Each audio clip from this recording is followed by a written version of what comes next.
Bonjour tout le monde. Aujourd'hui, nous allons continuer de lire le livre Maître des dragons, le réveil du dragon de la terre. Chapitre 11. Du bruit dans la nuit. Tu fais du bon travail avec les écailles du lombric, dit Jérôme en entrant dans la caverne. Johan n'a pas l'intention de répéter un seul mot que de ce qu'il a appris de lombric. Pas tout de suite, mais il a une question à poser. Comment les dragons sont-ils arrivés jusqu'ici? Demande-t-il. Les soldats du roi ont parcouru les royaumes et sont allés très loin, répond Jérôme. Les dragons ne sont pas faciles à trouver. La plupart des gens n'ont jamais vu, mais le roi a persévéré et les soldats ont réussi à trouver les 4 qui sont ici. Mais ces dragons ont-ils vraiment choisi de venir ici? Demande Johan. Notre roi ne soucie pas nécessairement de ce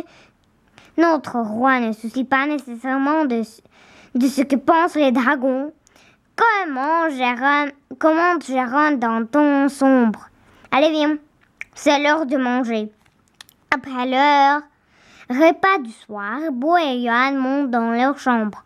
Bo apprend à Johan les lettres de l'alphabet. Bo trace en D majuscule puis un D minuscule. Regarde, dit-il. Le D majuscule ressemble à un dragon avec un gros ventre. Il dessine un dragon. Comme Vulcain, réplique Johan en riant. Bo se met à rire avec lui. Un rayon de lune frappe alors la pierre du dragon de Bo, la faisant scintiller joliment. Johan se souvient alors qu'il a quelque chose à demander à son ami. « Est-ce que ta pierre scintille d'elle-même ?»« Parfois, demande Johan. »« Jamais, répond Bo, en secouant la tête. »« Pourquoi tu me poses-tu cette question ?»« C'est simplement que je crois que mienne s'est mise à briller l'autre jour, répond Johan, quand j'étais avec lombric. »« C'est assez spécial, remarque Bo. Tu devrais le dire à Jérôme. »« Oui, je lui en parlerai demain, répond Johan d'un air pensif. Johan s'écrase à faire encore quelques lignes de dés avant d'aller au lit.